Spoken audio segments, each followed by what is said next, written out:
Me complace en Inés Moreno TV recibir a este grande de la música, uno de mis primeros ídolos del rock en español, el gran Laureano Brizuela, el ángel Muchas del gracias. rock, mi querido Laureano Brizuela. Qué gusto tenerte aquí en nuestro canal. Y cuando te veo se me vienen a la mente tantos recuerdos. Eres parte de la historia musical de este país porque pues yo te siento casi como mexicano. Acabas de decir una cosa que a mí me asombró muchísimo en el 2015. Eh, Fíjate que el claustro doctoral de la Universidad de México me cita y me dice, señor, está elegido para que le confieran el doctor honoris causa. Digo, ah, diablo. Y la argumentación, obviamente, del claustro del doctoral fue por su aporte a la música de México y su lucha por los derechos humanos. Dos elementos que han sido como pilares, ¿no? de mi vida contemporánea, porque desde el año 85, cuando acababa de terminar de grabar un proyecto que yo di en llamar el Ángel del Rock al primer álbum, porque hay una canción que era la emblemática del álbum, que era un alegato antinuclear y para el momento, para la época, sobre todo para un país donde no estaban expuestas a la luz pública y en los medios grandes de comunicación los, yo creo, grandes exponentes que había de un rock nacional, pero no los dejaban salir. Estaban tocando en un underground todo el tiempo. Yo creo que eso nos habla a las claras de dos cosas. Por un lado, el veto y la censura política hacia movimientos que levanten conciencias, o por lo menos muchos de ellos sí lo hacen, algo que pasaba mucho en el sur de América, con Argentina.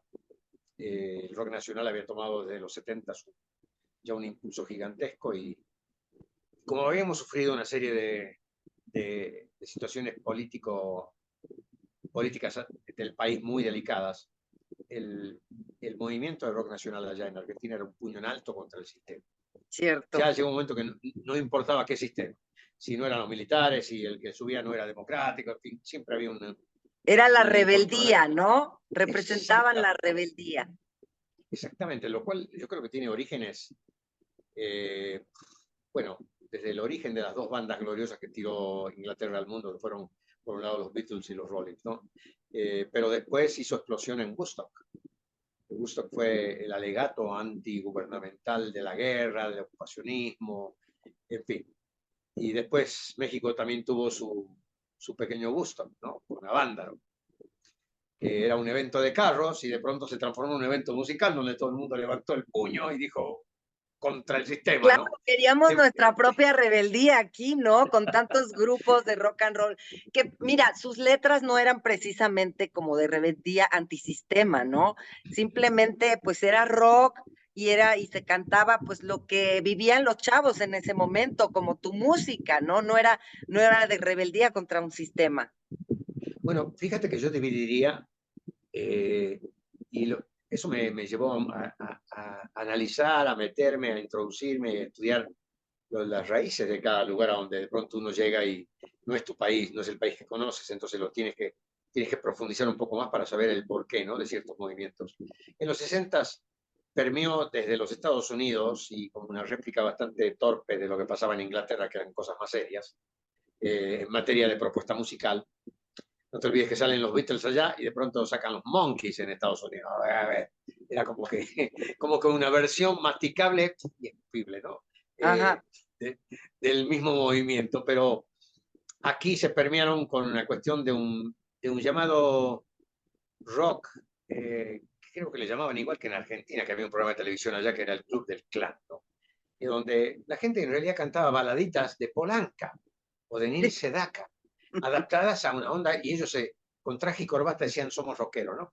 Esa fue una propuesta inicial, pero por otro lado se cosía ya otra propuesta, mucha más fiel a lo que fue el origen, por lo menos, de la cultura rock, que es una cultura de que defiende las contradicciones naturales que debe tener una sociedad, etcétera, un diferente punto de vista, unas diferentes necesidades sociales. Y ahí se empezaron a gestar gentes pero esas sí quedaron en el underground, porque los otros sí ocuparon todos los espacios televisivos porque eran inofensivos. O sea, lo más fuerte que había sonado era Ahí viene la plaga, imagínate, en los 60. Entonces, Sí. como que, claro, no había contenido, entonces no molestaba. Y entonces México se convirtió en un país halagadoramente el mejor receptor de la música pop, digamos, de Hispanoamérica. Y esto estaba inundado de baladistas, grandes baladistas de toda Hispanoamérica. Julio, Camilo, Rocío, José José, Juan Gabriel, Sí. el Puma, Napoleón, propuestas naturales, tanto del extranjero como de aquí. Pero la otra parte, esa parte media rebeldona, que sí, al no verse abiertas las puertas para ellos en el único medio televisivo que había, la gran televisora, y los medios radiales, siguiendo un poco la política de la disquera, decían, no, esto no lo van a pasar porque al gobierno no le gusta, se quedaban sumergidos. Y sí, obviamente empezaban a desarrollar todo un lenguaje muy procaz, muy duro, ¿no? Al revés de aquel Club del Clan, que fue una especie de Popolcom, ¿no? Así, a mi entender. Como lo fue también en Argentina. Imagínate, en el Club del Clan estaba Palito Ortega, o sea, Sí, qué podía claro. hacer? De hecho, de ahí salió también Leo Dan, que sí, Leo Dan premió y pegó muy duro porque él era un baladista más bien provinciano, ¿no? Que vino de Argentina y pegó muy fuerte en México. Pero al yo traer ese proyecto, fíjate que hay una pequeña historia aquí. El dueño de la compañía con la que yo ya había hecho muchos convenios desde Puerto Rico, produciendo artistas que me habían confiado en la isla. Yo llegué a Puerto Rico en el año, pues yo no quiero ni hablar de los años, porque pareciera que estamos hablando de la época de Colón a veces, Ok. pero en el año 79, 78, 77 me dan un premio al mejor disco del año en Puerto Rico y me sale una oferta muy interesante. Estaba en Argentina y trabajando muy bien, de ir a producir artistas y escribir para artistas de la isla. Y le tomo la palabra al empresario que lo hace, que era el especie de Azcárraga de Puerto Rico, ¿no? Que manejaba Telemundo de Puerto Rico, que no es la Telemundo de hoy, Ok. sino que era una liga de Puerto Rico y Nueva York, que transmitían en vivo y en directo programas para la gran comunidad puertorriqueña que había, para la isla y para la comunidad que había allá, en Nueva York. Y me instalo en Puerto Rico, empiezo a hacer negocios a producir en Nueva York, a aprender más bien a producir. Por suerte, mi terreno de cultivo fueron esos artistas y yo quería saber cómo manejar un estudio, cómo manejar una producción e inclusive, como se dio en el caso de una de sus artistas que me dieron, cómo diseñarle el traje musical a un artista. Y eso lo Ok. hice. Esa fue la época de Nita Nazario, que pegó muy fuerte en México, que yo lo Ajá. arreglé siempre con una compañía mexicana, que era Melody, una compañía que yo admiraba porque decía, como un tipo solo, con su percepción de lo que es lo artístico en materia de música, pudo erigirse como la compañía más importante por encima de las multinacionales de aquí. Y él era el gran descubridor de estrellas como, ¿qué te digo? A la memoria me viene Chico Che, Rigo Tobar, los Tigres del Norte, los Bookies, los Johnny, los Temerarios, Sí. etc. Un día dijo, quiero ser pop, y justo se alió un poco con Televisa, que era la única empresa televisiva, y ahí le proveyeron un montón de actores que tenían la habilidad de cantar, y bueno, le hicieron discos a todos, ¿no? Pero también surgió Lucero, surgió a la Guzmán, que me la dieron a mí para que yo la presentara en público la primera vez, porque yo ya estaba pegado aquí. Pero bueno, vamos a ese punto de inflexión. Nacho siempre me decía, lo perdimos hace un par de años, una gran pérdida, porque de los pocos últimos sabios de la industria del disco, decía, Laureano, tienes que volver a cantar, dejaste de cantar por irte a Puerto Rico a producir, hazlo. Y lo que no sabía Nacho es que yo ya estaba haciendo en solitario mi disco en Nueva York. Y había encontrado el perfil real que yo quería cantar, que era un género rock oriented, donde yo no me iba a privar de baladas, pero yo iba a hacer power ballads. O sea, mis baladas no iban a ser las baladas de los grandes baladistas que andaban por acá, sino power ballads. De la misma manera que Scorpions puede tocarte un rock and roll, pero después te canta una power ballad que te quedas, wow, ¿no? O Bryan Adams o cualquiera de esas que, ¿no? O el mismo Rod Stewart. Y traigo el proyecto del Ángel del Rock.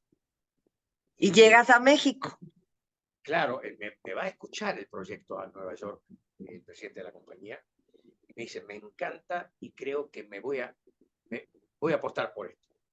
Yo digo, pero ¿cuál es tu duda? Y es que en México no dejan que suene nada de rock en español, ni en las radios, imagínate, yo me estoy asociando a la empresa televisora y compañía disquera, porque ellos necesitan una disquera, pero también dependo de las grandes cadenas de radio que tienen estas televisoras y otras cadenas que hay allá, y no pasa nada de esto. Y sabemos lo que está pasando en Sudamérica, que está permeando en Brasil, que está permeando en Chile, en Uruguay, pero no llega aquí. Punto. No lo deja. Ajá. Entonces, pero creo que lo tuyo trae unos ingredientes que no son ni contestatarios ni ofensivos a un sistema, sino que más bien tienen un corte motivacional, hablas del espíritu del hombre, hablas de la energía del hombre, y de hecho, el primer corte fuerte, mi rebeldía es tan fuerte, es como un soplo caliente, siempre apretando los dientes y no hay control y lucho por mi propia suerte, por mi designio de vida, soy como soy. Era como la pintura del hombre por el hombre, sin meterme en política ni en tendencias ideológicas. Claro. Y me dijo, creo que con esto podemos abrir una puerta que no la abrió nadie, y le damos el chance para que empiecen a sonar gente muy valiosa que no la dejan salir. Lo máximo que el templo máximo en el que tocaban era Rocotitlán, que era un barcito ahí en la avenida Insurgentes, Sí, ¿no? sí, A donde se juntaban todos los peludos estos. claro. Bueno, peludos éramos todos en ese tiempo. Pero no nos dejaban entrar en una exposición masiva. Ajá. No. Y en la apuesta, cuando traemos el especial, me dice, tú me pediste por contrato un trabajo de imagen, porque hay que meter este género.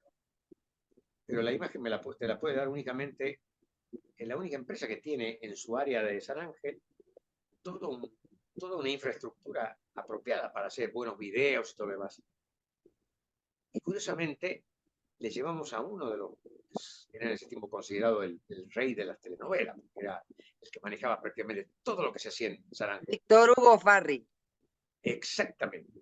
Y qué cosa curiosa que Víctor Hugo le caigo muy bien, toma el producto y me dice, lo poco que hoy me encantó, déjame que se lo muestre a mis hijas, a ver qué dice.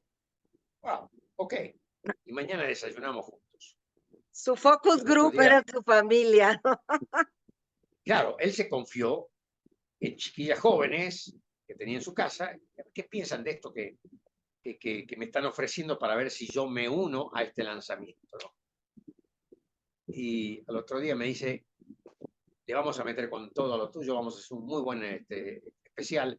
¿Cómo quiere diseñarlo? Le digo, mira, quiero hacer la historia del Ángel del Rock, que es una historia apocalíptica, de un tipo que sueña con tener su banda y grabar, y de pronto en una capital X, que podría ser esta, pero podría ser Nueva York, o en cualquier lado, hay un conflicto nuclear y el tipo es el único sobreviviente en medio de un montón de transhumantes. Y al tipo le fascina la idea. Entonces me manda con ese tiempo, el que manejaba todo en ese tiempo la parte musical era de Llano.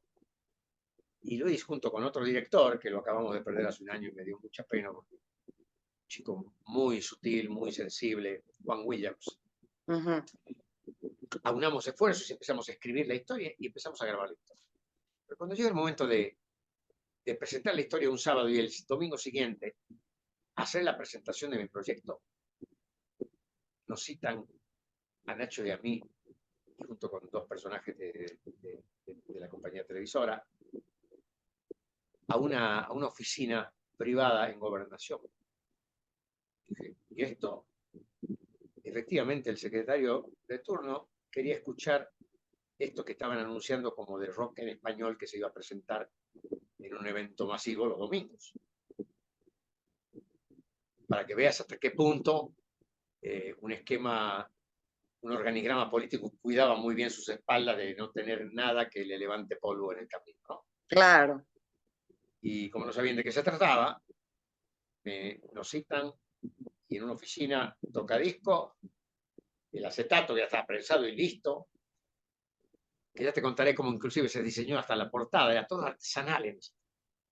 Y el señor se presenta, pero con los bigotes así, muy bien lustrosos y muy del siglo XVIII. Empieza a escuchar pedacitos de cada corte. Y claro, empezó por eso que te dije hace rato, fuerte, y después nada contra nada,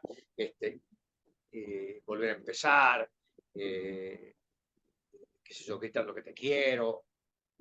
Y digo, tipo que asentía así con la cabeza, nosotros callados mirándonos con el señor Morales. Y al final ni siquiera llega al 10º corte y dice, señor Brizuela, le deseo mucha suerte en su presentación televisiva. Creo que le va a ir muy bien. Muy bonita su música, no molesta. Así tal cual, no molesta. Señor, muchas gracias por su concepto, muchas gracias por su abrazo. Nos vemos. Chao. Y ahí me presenté por primera vez y fue en Tabasco, me acuerdo, en Villahermosa, en un evento como de 50, 60.000 gentes. Un calor infernal porque era pleno verano. Claro. Era comienzo Y del tú verano. de cuero y así todo. Y nosotros de cuero y la banda que me acompaña, Kerigma. ¡Ay, Una qué de las cosas maravilla! que ha Sí. sido una de las bandas más emblemáticas y más seriecillas que había en ese tiempo. Y, y que se aprendieron el primer álbum completo, lo sacaron tal cual, y Wow. me acompañaron los chavos en, en el final del programa de los domingos en ese masivo, que de hecho coincidió con que también se presentaban un par de cosas internacionales ahí. Nada, estaba Amanda, estaba Diego, estaba Manuel también que estaba, no sé si no estaba Espuma. Y de pronto, al final, aparecen un montón de tíos vestidos de cuero, cantando varios temas muy prendidos, diferentes a lo que sonaba en ese momento todo. Y encima cerramos con el ángel del rock, que empieza con helicópteros, bombas, estruendos. Wow. Ajá. Como que fue un parteaguas. Parteaguas y yo creo que impresionó muchísimo, porque a partir de ahí todo lo demás es historia. La música aprendió desde el norte hacia el sur, entró en las grandes capitales de México, después permeó en Centroamérica. Era Y siempre en domingo. fue el primer Siempre en Domingo. O sea, ahí debuté y obviamente era un tiempo en que la empresa tenía no menos de 4 o 5 programas musicales por semana. Eran épocas mágicas. Entonces yo los abordé a todos los programas, y estaban presentes en todos lados, y las radios empezaron a meter caña al tema, y llegamos a los primeros puestos con el primer sencillo, con el segundo también, con el tercero también, y de volada la compañía, vete a grabar el segundo álbum, por favor, y a Claro. preparar el otro álbum que era solo, donde venían ya power ballads muy interesantes.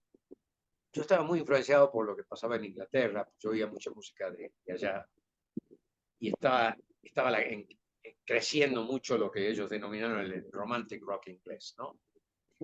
Que, que tenía ciertas cosas como de un indie rock y power ballads, pero muy sutiles, muy rico lo que hacía. Entonces a mí no me desanimó el hecho de que sabía que yo estaba dentro de una cultura rock oriented, que en sí ya no había tal cosa como el rock and roll, ¿no? Y el sexo y las drogas, eso es Ajá.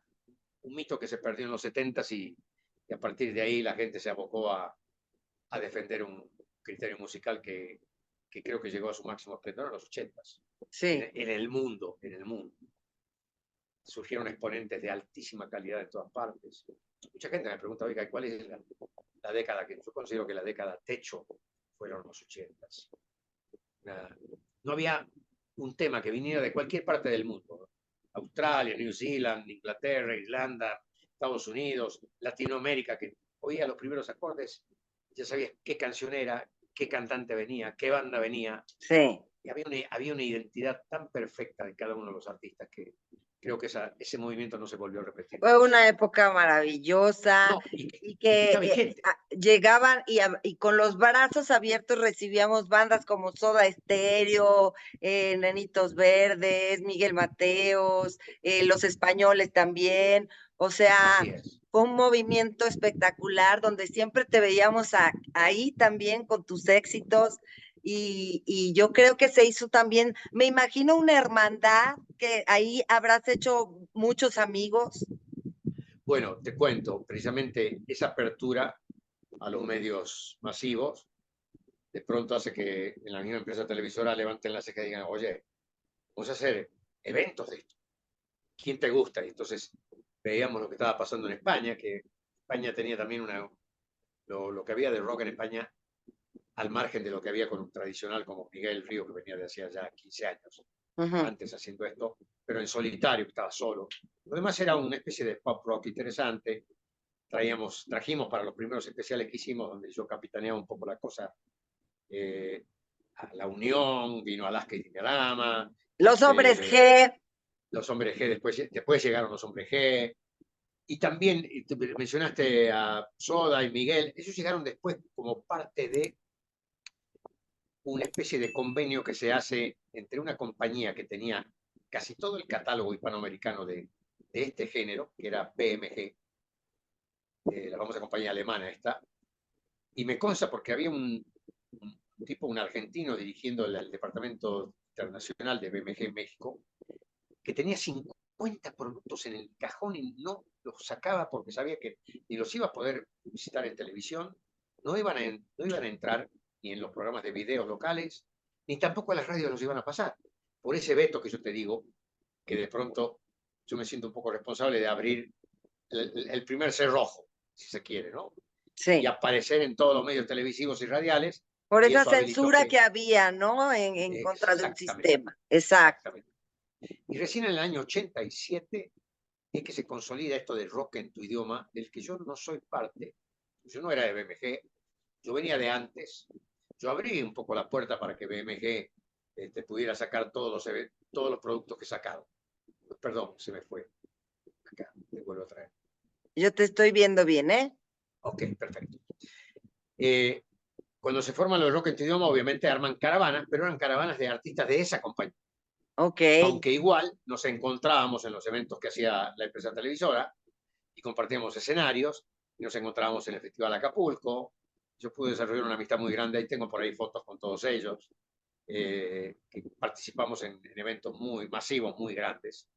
Mateo, que llega al país precisamente porque yo grabo una canción de él. Y Oye, con el sí, te iba a decir, ahí hay una controversia porque tú cantaste primero, nene, nene, ¿qué vas a hacer cuando seas grande? ¿No? La grabaste tú. Así ¿De es. quién es? ¿Quién fue el Bueno, original? mira, para que veas cómo en la parte cronológica de los hechos, ¿no? No existía el rock en tu idioma, se estaba armando. Lo arma un tipo muy ligado al rock nacional argentino que vivía allá en Nueva York, se llama Oscar López, que murió hace un año atrás, que fue partícipe precisamente de las grabaciones de Charly García, de Pito Páez, y también del mismo, junto con el Chorro López, del mismo Miguel Mateos. Y él trae la idea a a este otro argentino que dirigía el departamento internacional de BMG y le dice, oye, vamos a armar tengo una comercializadora de refrescos que le va a entrar con todo y va a financiar las caravanas. Y era la Pepsi Cola que se une con BMG y arman el proyecto Rock en tu idioma. Ok. Yo estaba en ese momento preparando el tercer álbum mío ya. Yo ya estaba pegadísimo en México, en Centroamérica, en muchos estados de la Unión Americana, en varios países del sur de América. Y entonces estaba armando el álbum de Viento del Sur. Y estaba en Argentina escribiendo. Siempre me junto con un par de músicos de allá y un coautor que tengo muy querido por mí, con el que hemos escrito muchas cosas juntos, que es Alejandro Besani. Y, y este señor, el dueño de la compañía Music Hall, se entera de que yo estoy en Buenos Aires y me cita a su oficina. Y voy a su oficina y me dice, Laureano, te felicito porque sé que, como dicen allá, la está rompiendo en México, todo muy bien, y se levantó el fervor por el rock en español. Que bueno, mira, tengo este álbum, dice, tómalo. ¿Qué es esto? Yo sé que a veces tú compones y cantas tus canciones, pero siempre dejas abierta alguna posibilidad de escuchar una entrevista de alguna cosa que se haya escrito por ahí que a ti te hubiera gustado escribir, pero alguien le escribió antes y a lo mejor tú dejas un tema tuyo e integras ese tema si es que no le molesta al autor o al compositor. O si no le bloquea algún ejercicio que él tenga sobre la canción. Este álbum se lo grabé a un artista mío. Este artista siempre te sacó de ejemplo de que cómo puede ser que este tipo que está en México grabe en Nueva York, grabe en Los Ángeles, y resulta que yo grabo en Argentina y yo quiero grabar allá. Y te sacó de ejemplo, la verdad. Y como yo lo tengo como uno de mis artistas principales, porque aquí funcionó muy bien, me graba este álbum en Los Ángeles y vuelve de grabarlo. Yo no sabía que ya lo habían abordado los de BMG, le estaban ofreciendo un contrato muy jugoso. Este era su último álbum, y me lo tiene en la mesa y me dice, aquí tienes tu álbum, adiós. Obviamente yo lo sentencié, le dije, esto no va a sonar más que en Argentina y en su país limítrofe, punto. Porque tengo que recuperar la inversión, pero no me puedes hacer esto. El tipo se fue con BMG. Miguel Mateos. Me dice, si tú encuentras algún tema aquí que te guste, yo te doy los derechos editoriales. ¿Qué significa eso? ¿Te lo dijo Miguel? Que, no, yo El porque a Miguel no productor. lo conocía. No, el dueño de la empresa disquera, el Ok. dueño del fonograma, el dueño del El máster. que llevaba a Miguel, que dijo, si quieres agarra algo de aquí y esto nomás va a salir aquí en Si México. te gusta, a mí sé que tú estás pegado allá, puedes grabar cualquier cosa de aquí que a lo mejor te guste y a lo mejor la pegas. Pero yo tengo los derechos editoriales de esto, yo te los cedo para la canción que tú eliges. Y para que no haya, porque lo primero que le dije, mira, llevamos décadas luchando contra la palabra cover. Y por lo general en los medios se usa mal. Yo considero que el cover es, a ver, enterarme de que Rod Stewart sacó un tema nuevo en Inglaterra y yo le hago la traducción al español y sé que al mismo tiempo es posible que Rod Stewart venga a promocionar el álbum acá y ese tema. Yo le gano de mano, pido los permisos a la editora, me lo dan, pego el tema y ya le estoy quitando el mercado prácticamente a la versión de Rod Stewart, porque va a venir a cantar algo que ya es una canción conocida por Laureano Wilson, ¿no? Ok. Entonces, eso es un cover, cubrir el éxito. Ok. No es lo mismo, yo hice un par de álbumes de tributos. Uno de los grandes autores sajones. Pero te Se me estás llamó, yendo, ¿eh? Te me estás yendo y yo me estoy no, ya lo sé, perdiendo pero en la historia te lo del estoy de ese dando, disco.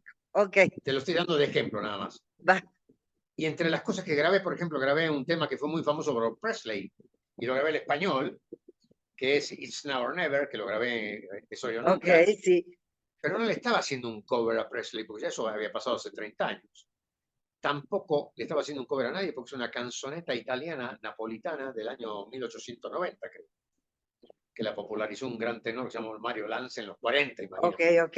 Entonces, eso no es un cover, es un revival de un éxito mío. Entonces, nada, lo primero que le digo, yo no quiero hacer covers de alguien que vaya a querer promocionar. No, este chico no va a ir con ninguno de estos temas a México. Olvídate. Y ese es tu mercado. ¿Por qué? Porque no le doy la autorización. Punto. Aunque los temas sean de él. Ok.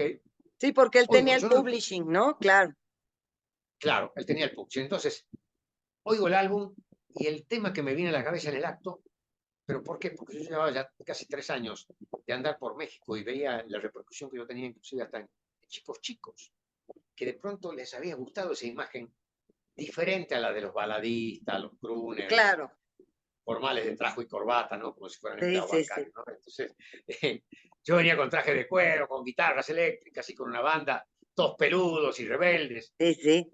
Y había concursos en escuelas. Me acuerdo que hacía giras por todo el país y de pronto me decían, es que tiene que ir un día antes al lugar, ¿sabes por qué? Porque le van a hacer un homenaje en una escuela tal. En una escuela, sí, porque hay un concurso de chicos que a ver quién se parece más al ángel del rock y usted le tiene que dar el premio. Entonces hasta llevaba guitarras de premio yo, ¿no? Para regalar. Qué bonito. De pronto escucho la canción esta de Nene que vas a hacer cuando sea. Dije, esta es la canción. Me dan los permisos y la grabo. Y obviamente la compañía, había varios singles ahí, imagínate si no lo sabía. Estaba Viento del Sur, que fue un single, el primer puesto. Estaba Sueños Compartidos, que fue un primer puesto también. Sin embargo, dice, vamos a empezar con algo fuerte. Yo hubiera preferido alguna canción mía, pero dije, bueno, ya la integré a mi álbum, no pasa nada.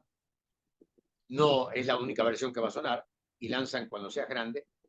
Cuando estaba en los primeros puestos de todas las cadenas radiales del país, empiezo a escuchar la versión de Miguel en el radio. Digo, a ver, O sea, ¿cómo? teléfono, ¿No? claro, llamo al director de la disquera y me dice, pero estás loco, no puede estar sonando eso. Yo nunca di los permisos. Es más, bueno, él a lo sumo puede tener algunas copias en tape del álbum.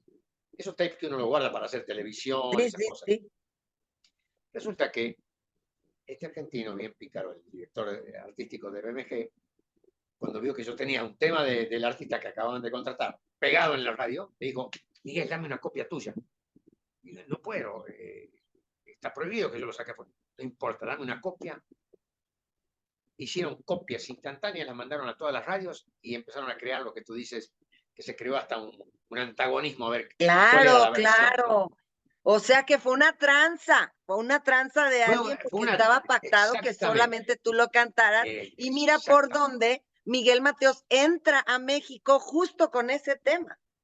entra a México por un éxito de una canción suya que yo hice éxito en el país y él se cuelga de mi éxito y le da ya la plataforma para que el siguiente sencillo ya sea el primer single del álbum que le grababa BMG, que si no mal no recuerdo fue Con tu sombra en la pared, que era Ajá, también un tema dance, ¿no? sí.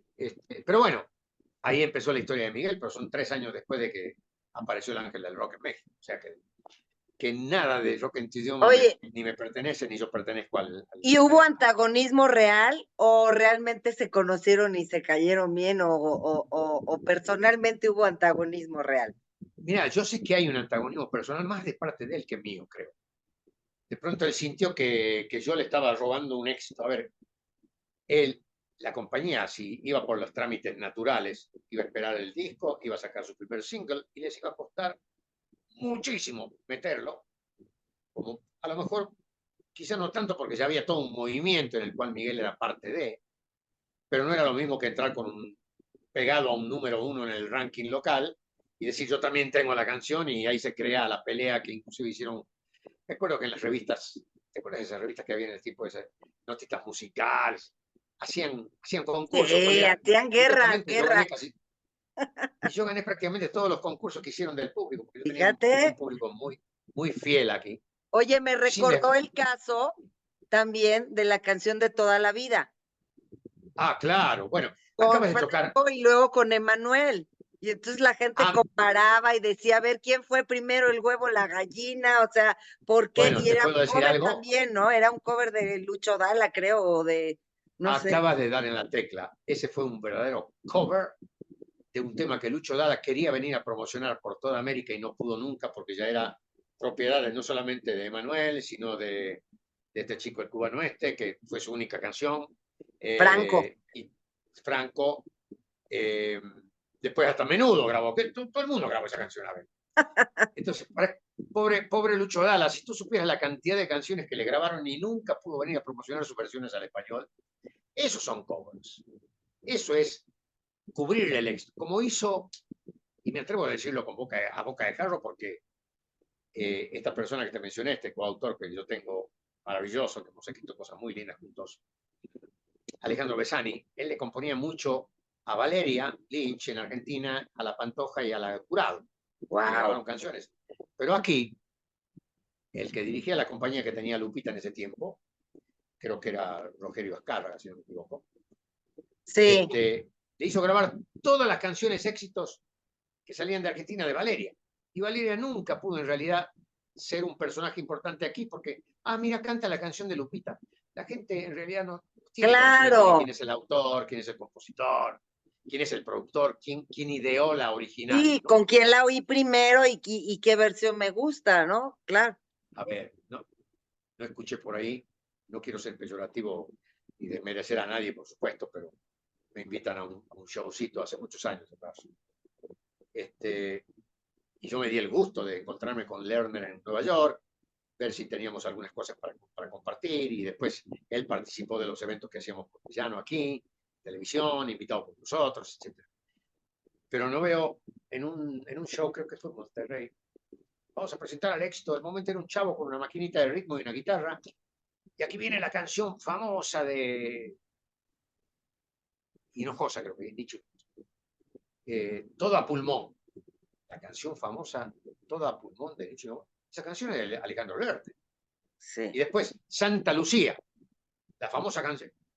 Esa canción, a ver, no es de efectivo, la canción Santa Lucía es de nada menos que el primer baterista que tuvo la joven guardia, que era un grupo de rock de finales de los 60 en Argentina, que se llama Roque Narvaja, un excelente autor que vivía en España, que él también graba Santa Lucía, pero le pasan la canción a Miguel Ríos, Miguel Ríos la consagra como una canción propia de él.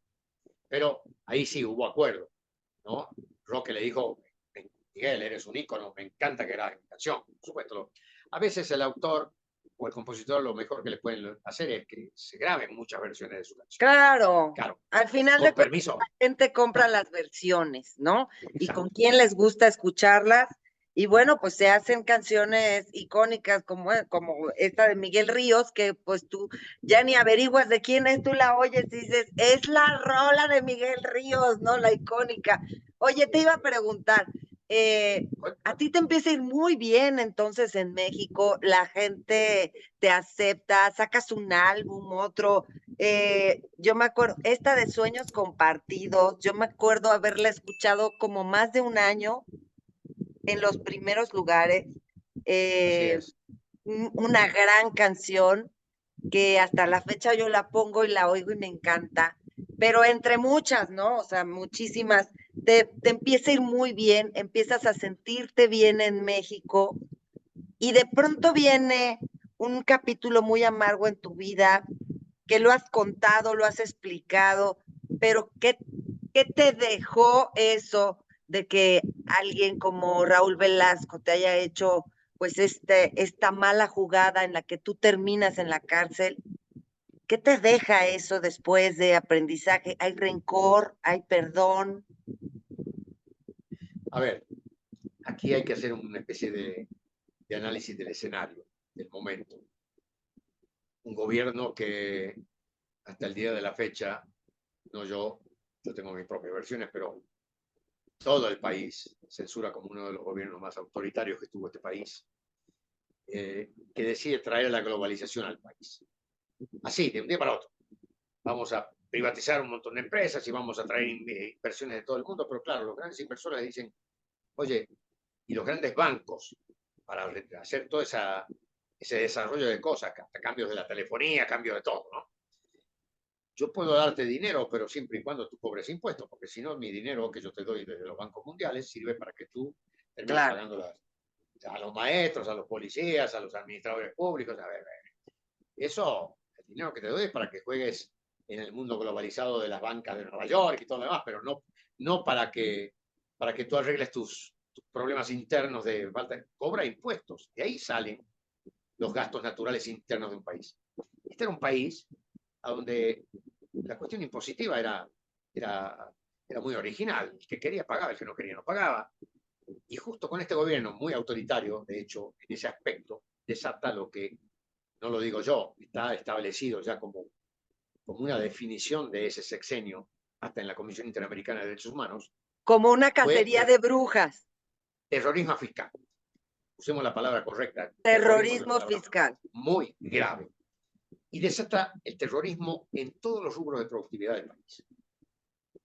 Coincide con que yo venía con un éxito impresionantemente grande de público, de ventas discográficas, se llevaban muchos millones de discos vendidos, abarrotados todos los lugares donde trabajábamos, no solamente aquí, Centroamérica, Sudamérica, Estados Unidos, y de pronto el gobierno dice, bueno, ya tenemos presos a los más representativos del mundo de la joyería, de la minería, de la agricultura, de la pesca, de las empresas privadas, de las marcas. ¿Y artistas qué? Y bueno, se fijan en el núcleo artístico y ven quiénes son los que más trabajaban. Y aparece una oficina que a mí me la propuso el Raúl padre. El hijo acababa de pasarse un año entero en una de las oficinas más importantes de representación en España y vuelve a México y Raúl me dice, oye, mi hijo acaba de poner una oficina, ¿no te gustaría que él haga tus ventas y haga tus representaciones? Imagínate, te dan la posibilidad de ser manejado administrativamente por el hijo de uno de los tipos más poderosos de la televisión, el Claro. cual yo siempre tuve ciertos resquemores porque no me terminaba de caer bien. ¿Sí? ¿No? Pero ok, estaba al servicio mío prácticamente porque además yo venía de la mano de uno de sus jefes. ¿Okay? Entonces no podía decir nada. Hacienda en ese tiempo le pone la lupa en la oficina de él, que se me manejaban a mí, manejaban también a Jude. Y empiezan a ver los reportes de ventas, le invaden la oficina, el señor los echa, se ofenden, se molestan, vuelven, franjean la oficina y lo tratan de agarrar a él y el papá obviamente lo salva y dos personajes con nombre y apellido que eran un poco los de la SS fiscal en ese tiempo, por denominarlos de alguna manera, porque eran gente que no se percataba de ningún tipo de medio para arremeter con quien les proveyera un éxito visual, mediático, de que cobramos o cobramos impuestos, ¿no? Así a fuerza. Y uno era el subprocurador fiscal en ese tiempo, hoy con ficha roja de Interpol, mira qué cosa curiosa, y otro era el, el tipo que se encargaba precisamente de esas demandas, el auditor favorito de él, que es otro hombre que vive en San Diego ahora en una casa de 11 millones de dólares, y que fue echado, después de lo que me pasó a mí, de la Secretaría por el mal uso de fondos públicos, o sea, ratero. Entonces, mira en manos de quién caí yo, que eran los que manejaban la ofensiva terrorista fiscal. Como no pueden agarrar al hijo de Velasco, a Raúl, porque el papá en el acto le avisa, lo saca del país, pero de las 3 letras lo llaman y le dicen, no, me tienes que dar, si no está tu hijo, me tienes que dar el paradero de Brizo, porque veían que era el que más producía en la oficina. Hasta ese momento yo simplemente recibía de la oficina los netos. Me descontaban un 30% del bruto, que era lo que había que generar para Hacienda. Era un abuso, pero bueno, ni modo. Trabajábamos muchísimo por suerte y eso me permitía a mí mantener casi 30 familias, que era lo que yo tenía de staff, ¿no? Y viajábamos por todos lados con todos. Entonces, este señor, que ahí es donde yo quiero hacer hincapié en algo, no le tiro toda la culpa. Bueno, él fue el responsable, ¿sí? En un acto de cobardía, salva al hijo y en lugar de llamarme, yo estaba en Miami trabajando. No te tomes el avión de vuelta porque estoy sacando a mi hijo, pero de madrugada porque me lo quieren encarcelar. No, simplemente averigua en qué avión venía yo y en bandeja de plata me los da servidos, me da servido a estos gángsters del gobierno para que me arremetieran en contra mí.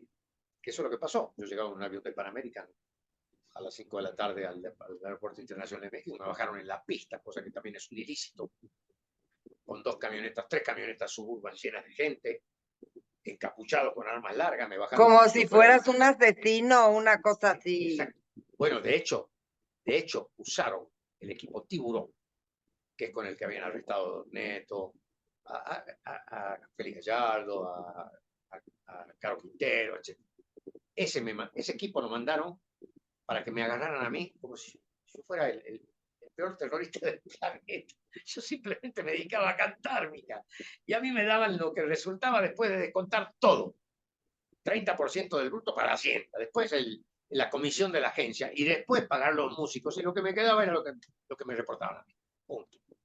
Pero, no, pero te interceptan en la pista y te dan una explicación o nada más te meten en la camioneta o qué. No.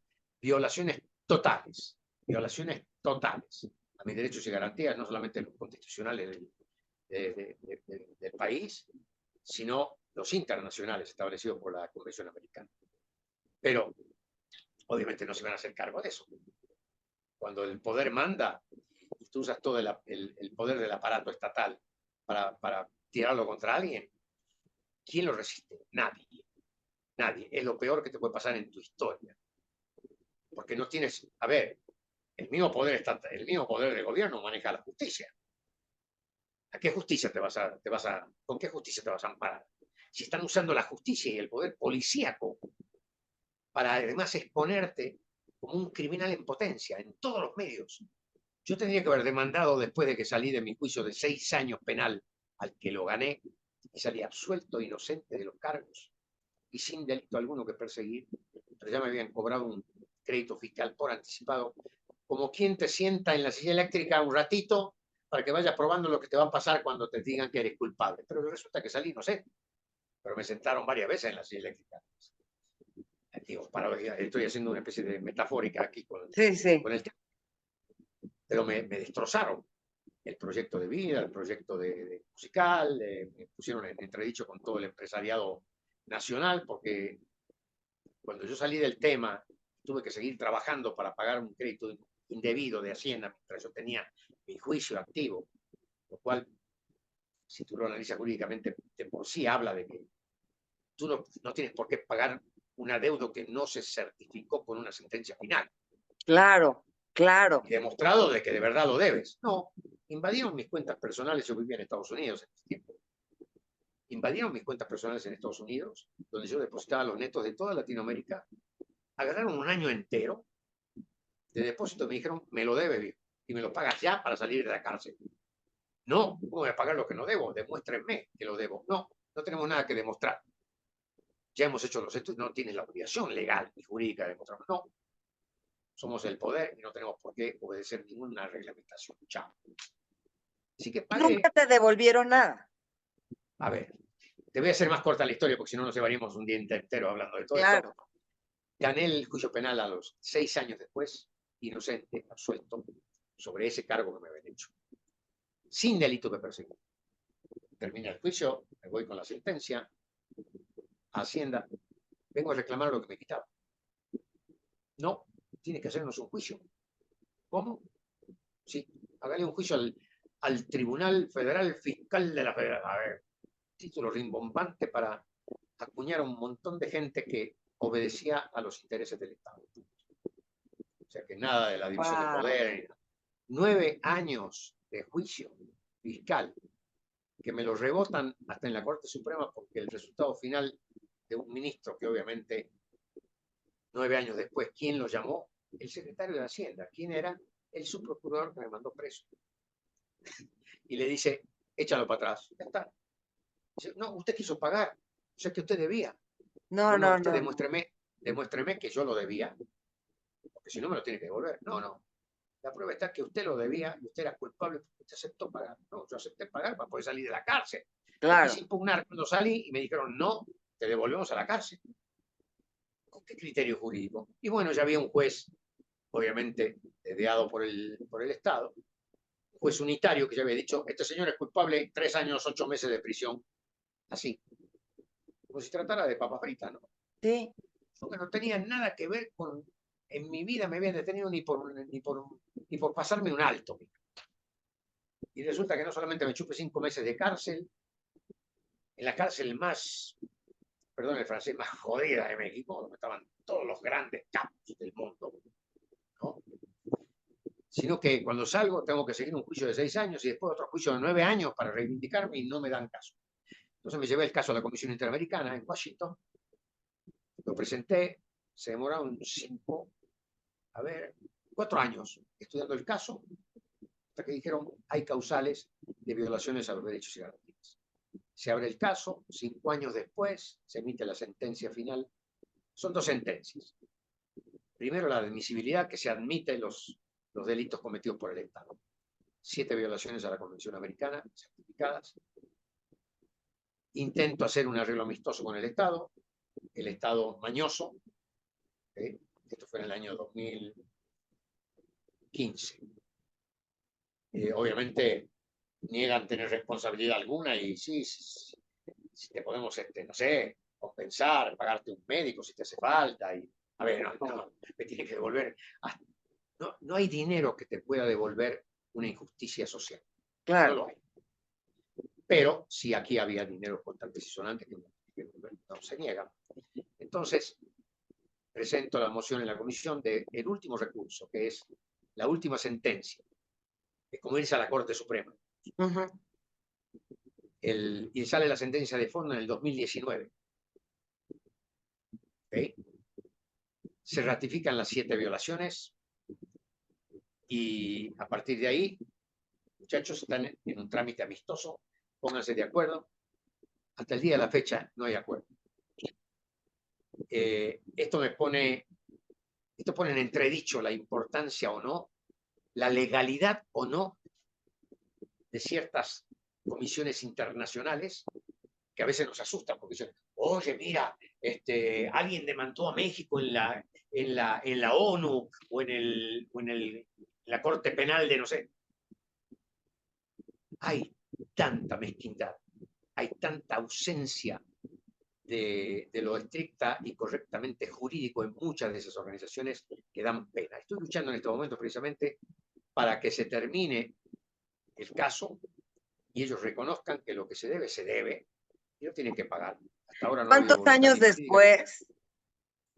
Se van a cumplir ahora en diciembre, que fue el primer arresto desde el origen, 33 años. Wow, wow, wow.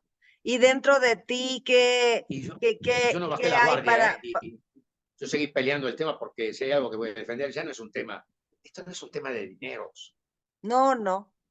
es un tema de dignidad.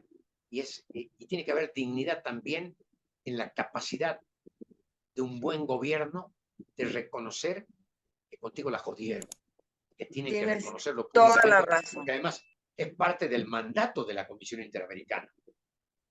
Pero a veces la Comisión Interamericana tiene una serie de personajes internos que navegan en ciertas tendencias ideológicas, políticas, simpatías con los representantes permanentes ante la OEA, porque la Comisión pertenece a la OEA, con los cuales mantienen una relación day by day, diaria, cotidiana, y a donde hacen un buen trabajo los representantes permanentes ante la OEA, porque diariamente van a los que son los juzgadores de la comisión.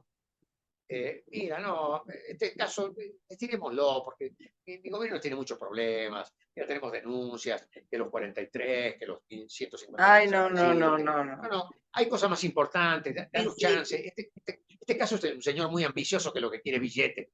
¿Cómo? Me ofendiste de por vida. Yo no quiero billete, quiero que reconozcas que eres no, y te un cambiaron delincuente. la vida, y te cambiaron la carrera, y te cambiaron Pero bueno, todo. O sea, no se trata nada más de dinero, sino horrible, de una horrible. vida y de una carrera. Y dime Pero una bueno, cosa, ¿alguna vez te dio la cara don Raúl o su hijo? mira, a Raúl, a partir de que él fue el primer acto de traición, yo pongo en el escenario con mayor responsabilidad, por supuesto, a los miembros del Estado mexicano que pertenecían en ese momento al área fiscal, que no tuvieron ningún empacho en ser violadores flagrantes del mandato para el cual fueron elegidos, sirvieron como un instrumento de fuerza y de coacción al Estado, lo cual significa que no había separación de poderes. Y en realidad ellos son los verdaderos cretinos de la historia. Raúl, ¿qué te digo? Pobre señor que pudiendo haber pasado a la historia, por lo menos en mi vida, como el que de manera honorable, Laureano, en virtud de todo lo que vienen haciendo tú y mi hijo, que son exitosísimos y cualquier diferencia que haya entre ustedes, ya la hablaremos, pero no te montes en ese avión y cuando vengas vente amparado, porque lo lógico es que veas qué es lo que te quieren imputar y te defiendas, ¿no? No, me intercambió figuritas. Salvó a su hijo, lo mandó a Alemania y me puso a mí. Pero bueno, ya, ¿qué te digo? A él lo quito del escenario, ya la vida le pasó factura. Y, Pero nunca te dio la cara, ni no, a tu claro, hijo. la empresa televisora lo obligó a que me presentara apenas salí del reclusorio. Y creo que fue uno de los domingos donde muy pocos artistas se dieron a ganar el gusto de cantar 7, 8 canciones. Porque siempre eran 2 canciones. No sé, a Julio Iglesias le daban 4 porque era Julio Iglesias, ¿no? El gran baladista de todas las épocas. Pero yo cerré el programa después de salir, comandado por los dueños de la empresa que lo obligaron a con un cierre maravilloso en el programa y a donde obviamente empecé toda una suerte de giras para poder pagar lo que no debía. Porque mientras tanto estaba siendo procesado, eh, tenía que cumplir. Después impugnaría y después me devolverían, pero cosa que hasta el momento no Claro. sucedió. Pero él no pero tuvo va a palabras suceder. para ti personalmente Ah, cuando... claro. ¿No? Cuando yo volví, obviamente lo obligaron, se me quiso acercar ahí en el foro de San Ángel y yo lo aparté, como diciendo, tú no eres partícipe de mi regreso a mi público, no, no, para nada. Y después tuve el chance de encontrarme con él en infinidad de veces que me tuvo que seguir invitando al programa por obligación, porque su jefe le decían, lo llevas porque lo llevas, punto, ¿no? Más allá de todas sus aprensiones personales que tuvieran. Pero bueno, porque sabía que el país se le había dado vuelta después de lo que hizo. Claro, claro. Todo el mundo supo de dónde había salido eso. ¿Hay, Así hay, es. hay, hay perdón dentro de tu corazón? ¿O la verdad es que no puedes? Mira, yo creo que yo lo que hago mentalmente por una cuestión de inteligencia emocional soy muy afecto sobre ese tema. Pongo las cosas en su lugar. Yo no tengo, no, a ver, es una cuestión hasta de ultra superioridad, decir yo perdono. No, lo quité de mi escenario. Mi lucha ahora es contra los que se sirvieron de la hipocresía y del error y el egoísmo de un tipo torpe, que le hizo mucho daño a alguien. Ya lo quité de mi vista y lo quité de mi vida y de mi historia. Pobre infeliz, ya la vida le cobró factura. Y estoy concentrado en quienes hoy siguen queriendo representar un poco ese mismo criterio de ilícito de parte de organismos del Estado, porque no ceden y van a terminar cediendo porque es lo obvio, el caso se tiene que cerrar y yo no he permitido que se cierre. Tú no vas a parar esa lucha hasta que se reivindique No, todo. por supuesto, y no solamente eso, sino una reivindicación global, completa, a donde el Estado reconozca que metió las patas hasta el fondo conmigo, que violó lo que no le puede violar a ningún ciudadano mexicano o cualquier ciudadano del mundo, sus derechos y garantías naturales. Y sobre todo, mi derecho a la libertad, que yo soy una persona que desde que me conocen en México no hice otra cosa que hablar de mi energía y de la libertad del hombre, ¿no? Claro. Que tiene que ser sin límites, sin límites. Eso me define inclusive hasta como una persona liberal en muchos sentidos, ¿no? Hasta en política. Y creo en la libertad absoluta de hombre, absoluta. No Oye, hay nada que pueda Laureano, restringir su ¿cómo, derecho a la libertad. cómo calificas esos 8 meses en la cárcel? Con qué calificativo lo calificas? Y si alguien en ese tiempo fue a visitarte de tus compañeros del medio. Muy pocos. Los que fueron duraron 5 minutos y creo que las Pandora fueron. Fue Laura Flores en ese tiempo. ¿Quién más? Emanuel no fue, pero sí mandó una nota diciendo que estaba en completo desacuerdo con lo que estaba haciendo el Estado conmigo, lo cual hace que lo tenga en consideración a él. Estaba confrontando la política de Estado, sus dichos. Ni hablar de Lola Flores, que también escribió, de Rocío Jurado, que también escribió diciendo que era un ilícito lo que estaban haciendo este artista en México.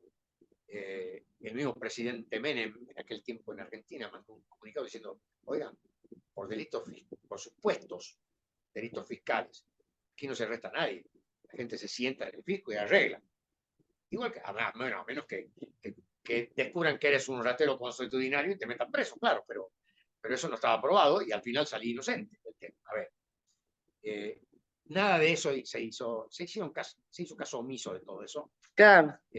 Me visitaron sí gentes. La primera en llegar, la primera noche, que yo no la conocía, sabía de su trayectoria, ella ya vivía en Vegas. ¿Sabes quién fue? Olga Brisky. Qué curioso. ¿En La señora del serio? violín. Ella era muy amiga del jefe de seguridad del reclusorio. Obviamente llamó a su amigo en el acto, comandante de alta escuela, tío. Le dijo, ¿qué está pasando? No te preocupes, yo me estoy haciendo cargo, lo estamos cuidando porque entendemos que este tío no tiene nada que hacer aquí. Que le hicieron un 4, como decían acá, que yo no sabía cuál era la expresión, pero bueno, le hicieron un 4. Y le hicieron un 4 sobre todo porque es extranjero y porque, imagínate que te pase esto a ti en Argentina, no sabes cómo defenderlo. Es más, hay violación a la Convención de Viena porque no avisaron nunca a mis consulados. Derecho que es un derecho natural mío y gravísimo si no se cumple. O sea, violaciones Sí, totales. sí. Se sentían tan autónomos y tan soberbios en el poder que acometían contra lo que sea sin importar qué. Pero bueno, volviendo a tu pregunta. Entró Olga Briskin y ¿qué te dijo? Yo no podía creer que me abrazó y me dijo, tranquila, mira, soy muy amiga del jefe de seguridad. Digo, yo le agradezco al comandante porque es el primero que me dijo, no te mezcles con la población, vente aquí al área de gobierno, porque si no vas a alterar la población.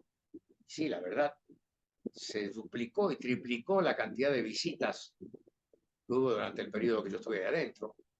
De hecho, yo di un concierto cuando salí y se lo dediqué a los presos. ¿Te Y trataron bien? Me trataron bien, sí, me trataron bien, sí. Salvo un par de incidentes con un área que se llaman los lacras. Sí, bueno, es una denominación interna, que son los que estaban en el dormitorio, si no me equivoco, en el número 8, que eran los que no tienen ni siquiera su cuota, porque ahí todo te cuesta, es el hotel más caro del mundo. Y ahí adentro hay gente que hace comidas, que vende ropas, que hacen de todo. Vende drogas, ropa, todo lo que se te ocurra pasa ahí adentro. Y los lácaras tuvieron un intento como al mes y medio de yo estar ahí, un lugar donde yo me duchaba. Sí, me intentaron picar con un picayelo y me lastimaron, pero eso lo puedo contar ahora, pues ya pasó. Y todo el mundo, mis abogados decían, vamos a denunciar esto para que te... ¿no? Aquí aprendí códigos que lo que pasa acá adentro se queda acá adentro. ¿no? Ya alguna vez lo contaré, como estoy haciendo ahora. Conté en mi libro, inclusive. Un libro que publiqué en el año 2006, cuando terminó mi periplo ya por la justicia mexicana. Llegué a la última instancia donde me dijeron, no le devolvemos nada a usted porque usted ya pagó, usted pagó de conformidad, lo cual demuestra que usted era culpable. O sea, por encima Sí. de una, por encima de una sentencia de inocencia del colegiado penal, el personaje de la Corte Suprema se permite decir esta incongruencia jurídica. Pero bueno, pero bueno, ya. ¿Qué aprendí? ¿Qué no aprendí?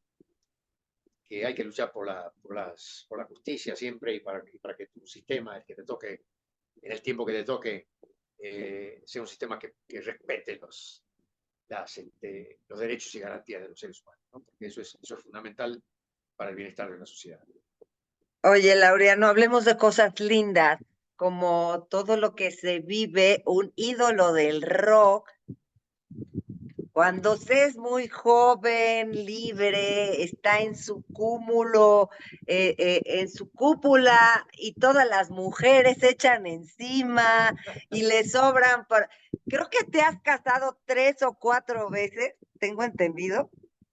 Ah, sí, me casé muy joven primero en Argentina, porque estando estudiando Derecho, y iba por tercer año, que cuando empecé la oportunidad de grabar, eh, empecé a cantar, empecé a hacer con mucho éxito, anduve por toda Latinoamérica, que fue donde me salió la oferta esta de Puerto Rico, porque en ese momento gané el Festival Internacional del Disco Latinoamericano al mejor disco del año, y fue donde me invitaron a producir artistas en Puerto Rico, Ajá. etcétera, que después tomé la palabra esa.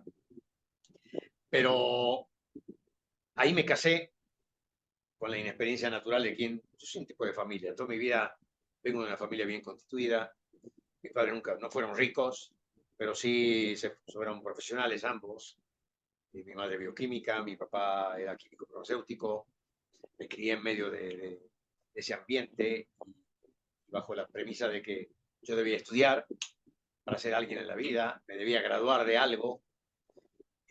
Fui el único que se fue de la casa porque vivíamos en el norte argentino, en Salta, Ujú. que queda en el extremo norte de la Argentina, 2.000 kilómetros de Buenos Aires.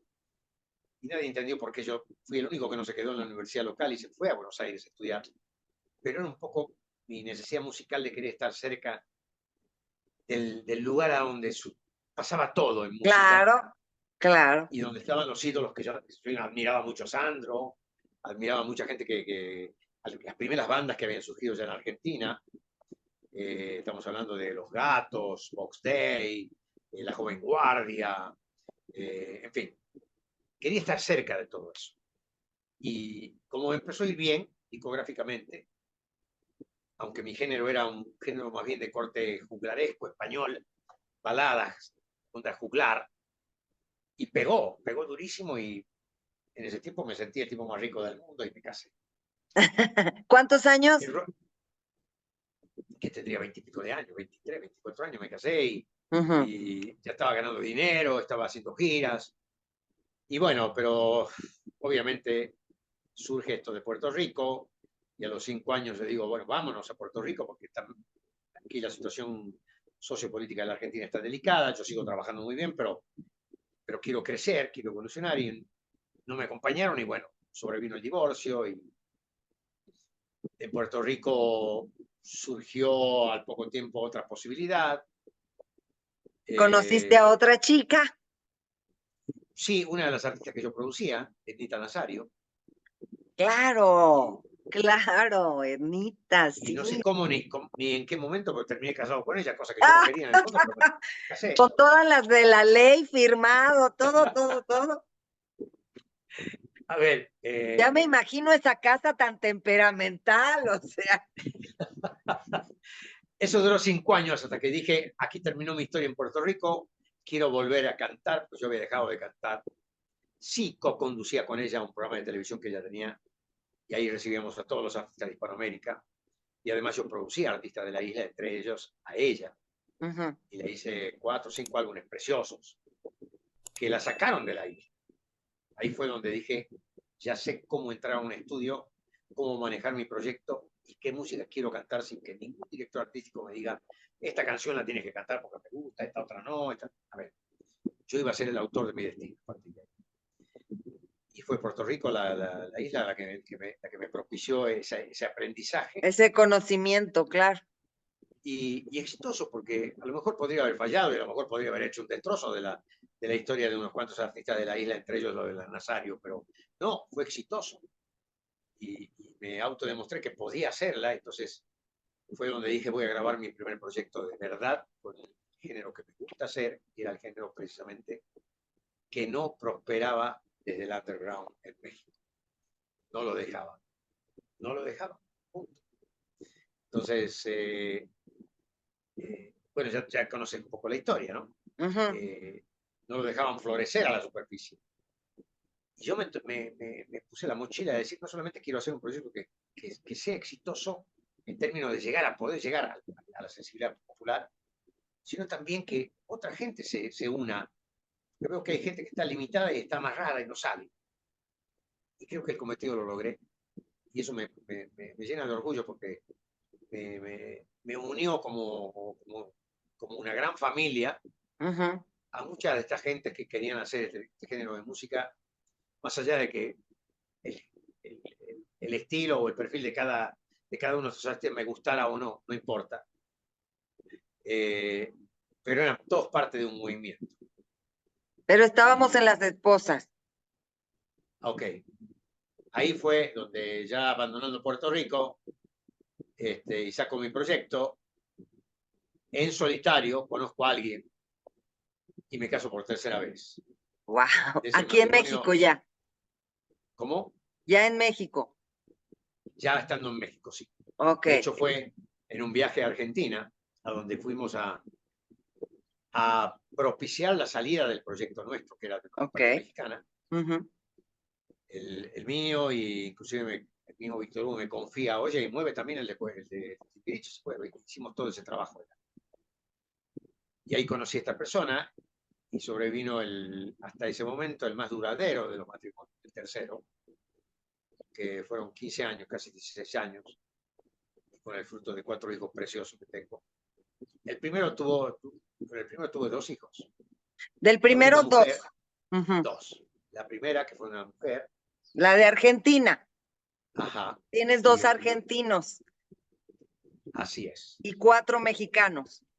4 norteamericanos, pues yo vivía en Estados Unidos Ah, y viajaba claro, todos los fines de semana a México. es cierto. Este, el primero no, el primero se adelanta aquí en México. Y los otros 3 sí nacieron en Estados Unidos. Ok. ¿Y si los ves a Eh, todos? sí, he retomado contacto después de esos síndromes que no todos tenemos la suerte de decir que sí, tengo una profunda envidia de amigos que tengo que se juntan con su primera mujer, con su segunda mujer y con su tercera mujer, salen todos de ocasiones y todos festejan. Y todos una Este, gran familia muy bonita, ¿verdad? Sí, y no sí. solamente con sus primeras 3 mujeres, sino con sus respectivos 3 nuevos maridos Ah, y sus claro. nuevos hijos. Qué maravilla, pero bueno, a mí eso no me tocó en No suerte. todo mundo pues, lo logra. Y Y sí, llega una cuarta, ¿no? Llega una cuarta que es con la que estás actualmente, que es la que yo así conozco, es, una mujer así es. guapísima, porque es guapísima tu mujer Muchas gracias. actual, que, pues, ¿cuánto llevas con ella? Porque yo hace ya varios años que te vi muy contento con ella, creo que es bailarina, maquillista, Es, es bailadora de flamenco, la conocí ajá, precisamente en una compañía de flamenco. Me deslumbró el hecho del género. Yo amo el flamenco, me parece uno de los géneros más difíciles de entender y de ejecutar y de apreciar en el mundo. y ella es una eximia bailadora, una excelente cantante, una artista en todos los aspectos, porque ya llevamos 22 años, creo que con esto va a ser 30 años. ¡Wow! Pues esta es la Sí, relación más duradera, ¿no? así es, así es. Y te tiene bien, te tiene muy contento. Bueno, tú te tienes contento a ti mismo, pero te ves muy bien, Laureano. Muchas gracias. Eh, Siempre has estado muy en forma, pero te cuidas, pero te ves una persona plena y satisfecha en muchos aspectos de tu vida y eso me gusta mucho ver porque además sigues cantando, sigues haciendo tu música. En estos días próximos vas a tener un gran concierto en la Ciudad de México. Cuéntanos, por favor. Volvemos a la Ciudad de México, fíjate. Me hace gracia este tipo y además con mucho respeto, ¿no? Y los agradezco, porque sé que como gente de medios ustedes siempre dejan de ver a ciertos personajes, celebridades, por decir, y los reencuentran 2, 3, 5 años después y claro, el comentario de ver cómo se ve, ¿no? Cómo está. Claro. Siempre me imagino que considerando el estigma de los tiempos, ¿no? Y en realidad yo siempre me encargo yo creo que me veo bastante parecido, bastante igual que hace mucho tiempo y es un tema de energía. Cuando yo traje el proyecto del Ángel del Rock, lo primero que le dije a mi gente, al público, que hoy es mi público, porque me siguen desde que eran chavitos de 12, 14, 15, 18 años, en la prepa, en el colegio, hoy son señores de 40, 50 que van a mis shows, que llevan a sus hijos para decir, mira, te traje a mis hijos para que sepan la música que nosotros oíamos. Claro. Cosa que me llena de orgullo, me llena de gratitud a ese público tan fiel, tan leal, que tomó mi música como si fueran muchas de esas canciones parte del soundtrack de sus vidas. Por Cosa supuesto. que yo, Lo cosa que eres, yo, lo eres. cosa que yo también lo vivo. Ajá. En mi vida también tengo soundtracks impresionantemente aferrados a mis tiempos y que me surgen en la mente cuando pienso qué pasó en mis 18 años, en mis 22, en mis 30, en mis 35. Y en realidad menciono números porque para mí el tiempo es aritmética y yo no vivo acorde a la aritmética, yo vivo acorde a mi energía, ¿no? Yo no soy mis años, yo soy mi energía. Y mientras la tenga, voy a seguir al pie del cañón haciendo lo que me gusta, ¿no? Y eso es lo que llevamos este 6 de julio a un lugar que pareciera que después que uno recorrió tantos lugares, o que se los recorrió casi todos o todos, siempre surgen lugares nuevos. Y para mí este lugar es nuevo. Y no deja de ser un desafío interesante, porque pues, el público de la Ciudad de México es muy heterogéneo. Y según Sí. las zonas de la ciudad surgen cosas y se dan diferentes tipos de repercusiones populares, ¿no? Y creo que va a ser un gran reencuentro también con mi gente de vuelta, habiendo estado hace poco en la Ciudad de México, hace como 3 meses atrás. Pero estuve en el Menciona lunario, el lugar, se llama La Maraca se llama este, La La Maraca, Maraca, que está como que en el oriente de la ciudad, ¿no? Sí, más o o al menos. sur, ¿no? O al sur, sí, Sí. sí. Y es un salón grandísimo.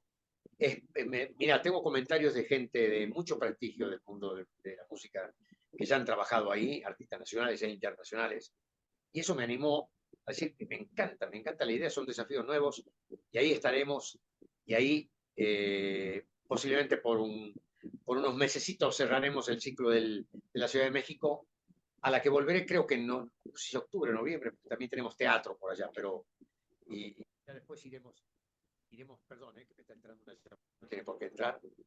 Ahí Ahí está, está. ahí está. Así que creo que nos reencontraremos pronto, pero el desafío grande que tengo ahora, definitivamente, es el de la maraca, ¿no? Oye, este es un recorrido por toda tu carrera musical, por todos tus Exacto, éxitos. exacto. Va a ser, quizás no de manera cronológica así perfecta, pero creo que va a ser un desafío impresionante, rico para nosotros. Tengo una banda preciosa. Eh, la reacción del público de ver que traemos esa energía por duplicado de la que alguna vez vieron en nuestros actos ¿Cuántos públicos, temas cantas? alrededor de una veintena de canciones, ¿no? Uf. Pero tengo que hacer selección de todo lo que... Sí, porque Entonces, hay muchos más éxitos de Laureano Brizuela, más que yo lo sé. 20. Y la no lo sé. gente, ¿por qué no cantaste tal canción, no? Tú y yo, y así. La Sí, gente me siempre imagino quedas en que, deuda, pero bueno, que la gente también te pide las cosas que ellos conocen, ¿no? claro, Te doy un ejemplo, ir a ver a Paul McCartney, que no te cante Yesterday, es como que no viste a Paul McCartney, aunque te cante 15 temas de los 3 nuevos álbumes, ¿no?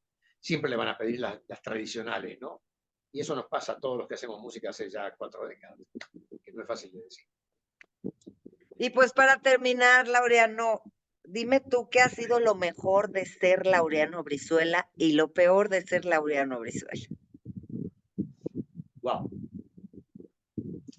Yo he tratado de definirme durante mucho tiempo, no es fácil, no peco de la vanidad de la autodefinición gratuita y facilonga, ¿no? No. Soy un gran crítico de mí mismo.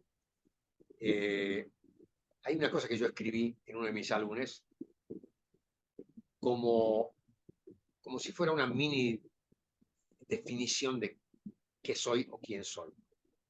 Y te lo voy a dejar como corolario final de nuestra charla, porque es como cuando creo que le pasa a todos los artistas, sobre todo cuando quieren autoproducirse, autoescribir sus canciones, componer, escribir, ser dueño de su idea, ¿no? Que es mucho más riesgoso que depender de que te orienten o que tengas 10 directores artísticos que te guíen y te traigan canciones de diferentes autores. Sí, sí, sí. Voy a la frase. Busqué como quien ser en todos y me quedé así, como soy, como ninguno. Wow. Suena hasta como un epitafio. Eh, sí, creo que es un poco así y creo además que define mi tenacidad por, por el hecho de que si me voy a ganar el corazón de alguien porque le supe decir algo que le llegó al corazón, que le llegó al alma, que sea bajo mis propios y absolutos recursos. Nada. Es como esto de vivió como él eligió ser, o sea, viviste como tú elegiste ser, Así como es. elegiste vivir. Y es como quiero seguir. Además, a veces me dicen, oye, pero el tiempo pasa volando, hay que ponerse. El tiempo pasa volando y para todos, pero no lo sientes como tal el, cuando tú eres el piloto de tu tiempo. Claro, Entonces, sigues tú sabes cuándo manejando tu propio avión, así es. sigues manejando tu propio avión. Tú sabes cuándo bajas, cuándo te elevas, cuándo aterrizas. Y creo que ese es un desafío natural de vida, pero yo lo acepto como ¿Cambiarías tal. algo de tu historia de vida? Ay, es una pregunta muy complicada, así que sí evitaría ciertos caminos en donde no tuve la prevención de saber que ahí por ahí está el lobo feroz esperándote, ¿no? Claro. Me vestiría de caperucita, pero del caperucito más bien, ¿no? Y en todo caso, bordear el bosque. Uno se hace más precavido con los años, eso está claro. Pero en general, creo que, creo que viviría como he vivido, ¿no? Ha sido un desafío constante y a donde yo nunca fui tan matemático como para programarme los hechos a vivir. He ido siempre, como dirían en música, ad libitum, de forma natural, abordando compás por compás. Pues sigue siendo Laureano Brizuela, por favor. Nos encantó Muchas haber gracias. tenido una charla. Contigo podíamos haber hablado 24 horas seguidas, pero bueno, lo importante es que el público que te quiera ir a ver lo va a poder hacer próximamente aquí en la Ciudad de México, 2 de julio, ¿verdad? No, el 6 de julio en la 6 de Maraca julio. y 6 de créanme, julio va a estar la aquí van en a la pasar Ciudad de muy bien. México. Y pues para los que no, estén pendientes en las redes sociales de Laureano Brizuela para ver qué otras presentaciones, los que no Ahí estén en la iremos. ciudad, No, tenemos una agenda bastante grande que se está cerrando y que vamos a posiblemente peinar a con ir todo el anunciando, ¿no? territorio nacional y lo iremos anunciando así. Y deseo ¿Okay? que llegue la justicia pronto y Va a que, llegar, va a llegar, y va que a llegar. llegues a sentir esa reivindicación y nada, o sea, Dios lo ve todo y es lo importante que tú estás aquí y con la frente en alto y que el público te ama por quién eres. Un público al que yo amo profundamente porque me demostró una lealtad inquebrantable a lo largo de 4 décadas. Un respeto precioso. Y la verdad, si algo puedo dejarles es que no se dejen, es que tengan la fe que yo he tenido, inclusive hasta para vivir la vida personal, independiente, individual de cada uno, y ante las injusticias, que no se dejen en pensar que tarde o temprano, aunque justicia tardía no es del todo justicia, pero tarde o temprano la justicia llega a nuestras manos, en todos los términos de nuestra vida. Y eso nos permite a nosotros vivir de manera honorable, ¿no? sin agarrar atajos en la vida, ¿no? que desvirtúen nuestra honorabilidad. Yo creo Así que es. es la manera de dejar un legado noble, leal y honorable, que tu nombre sea un nombre honorable a lo largo del tiempo. De acuerdo contigo. Muchísimas gracias, Laureano. Que Inés, estés muy muchas gracias a bien. ti por tu tiempo. Mucho Una preciosa éxito. charla. Muchas gracias por haber estado aquí. Nos vemos muy Saludos pronto y a la seguimos con esta familia. conversación. Vale. Gracias, Memo. Gracias.